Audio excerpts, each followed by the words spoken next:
वीर सावरकर स्वतंत्रता संग्राम का वो वीर जिसके एक ग्रंथ ने ब्रिटिश शासन को हिलाकर रख दिया था। 1857 के स्वातंत्र्य समर पर आधारित यह ग्रंथ दो देशों ने प्रकाशन से पहले ही प्रतिबंधित कर दिया था। भगत सिंह के सहयोगी रहे दुर्गादास खन्ना लिखते हैं कि हिंदुस्तान सोशलिस्ट रिपब्लिकन एसोसिएशन में भर्ती होने के दौरान भगत सिंह और सुखदेव ने उनसे पूछा था कि क्या उन्होंने वीर सावरकर की रचनाओं को पढ़ा है। यही नहीं, भगत सिंह ने तो सावरकर द्वारा लिखित इस ग्रंथ के दूसरे संस्करण को प्रकाशित भी करवाया था। दशकों बाद नेताजी सुभाष चंद्र बोस और रास बिहारी बोस ने इसका जापानी संस्करण प्रकाशित किया। वीर सावरकर पहले ऐसे क्रांतिकारी थे जिन्होंने विदेशी वस्त्रों की होली जलाई। पुणे का फर्ग्यूसन कॉलेज उनके राष्ट्रभक्ति से ओतप्रोत ओजस्वी भाषणों का गवाह है। जब जून 1906 में वो लंदन के लिए रवाना हुए, तब उन्हें विदाई देने के लिए स्वयं बाल गंगाधर तिलक गए थे। लंदन प्रस्थान से पूर्व उन्होंने एक गुप्त सभा में कहा था, मैं शत्रु के घर जाकर भारतीयों की शक्ति का प्रदर्शन करूंगा, और आगे चलकर वैसा ही हुआ।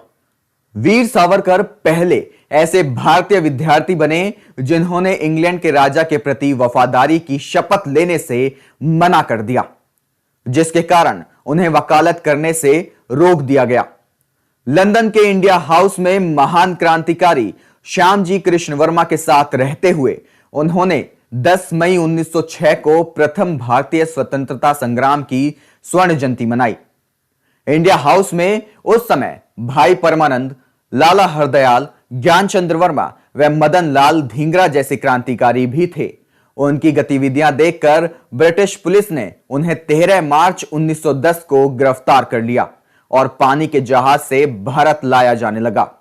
लेकिन सावरकर जी इतनी जल्दी हार मानने वालों में से नहीं थे। 10 जुलाई 1910 को जब जहाज मोरसेलस बंदरगाह पर खड़ा था, तो वो शौच के बहाने समुद्र में कूद गए और तैरकर तट पर पहुंच गए। लेकिन तत्कालीन सरकार ने उन्हें फ्रांसीसी सरकार से ले लिया और तब वे ऐसे प्रथम राजनीतिक बंदी बने जिनको विदेशी भूमि पर बंदी बनाने के कारण मामला हेग के अंतर्राष्ट्रीय न्यायालय में चला गया, जहां उन्हें अंग्रेज शासन के विरुद्ध षड्यंत्र रचने तथा शस्त्र भेजने के अपराध में आजीवन कारावास की सजा सुनाई गई। सावरकर को अंग्रेज न्यायाधीश ने एक अन्य मामले में 30 जनवरी को पुनः आजीवन कारावास की सजा सुनाई।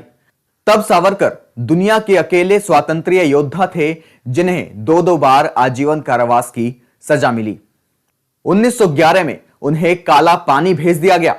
जेल में उनके ऊपर घोर अत्याचार हुए।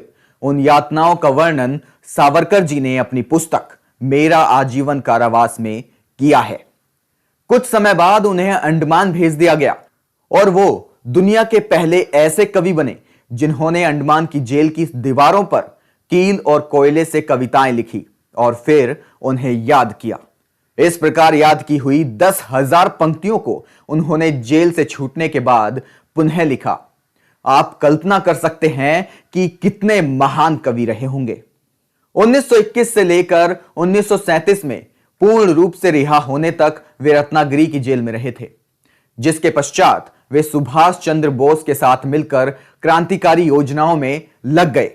वीर सावरकर जी ने फिर अखिल भारतीय हिंदू महासभा की ओर से कांग्रेस की तुष्टीकरण की नीति का विरोध किया। वीर सावरकर जी ने ही सबसे पहले मोहम्मद अली जिन्ना और मुस्लिम लीग की विभाजनकारी राजनीति को भी चुनौती दी थी।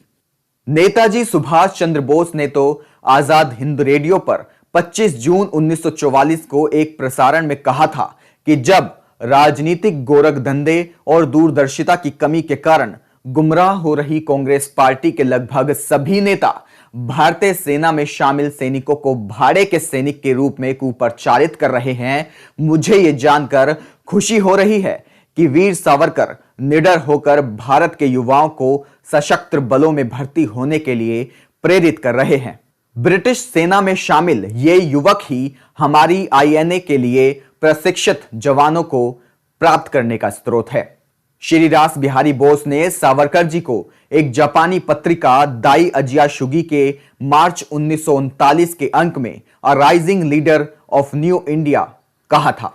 वीर सावरकर पहले क्रांतिकारी थे जिन्होंने राष्ट्र के सर्वांगीण विकास का चिंतन किया तथा बंदी जीवन समाप्त होते ही अस्पृश्यता आदि कुरीतियों के विरुद्ध आंदोलन शुरू किया। भारत की स्वतंत्रता के लिए किए गए संघर्षों में वीर सावरकर का नाम बेहद महत्वपूर्ण रहा है।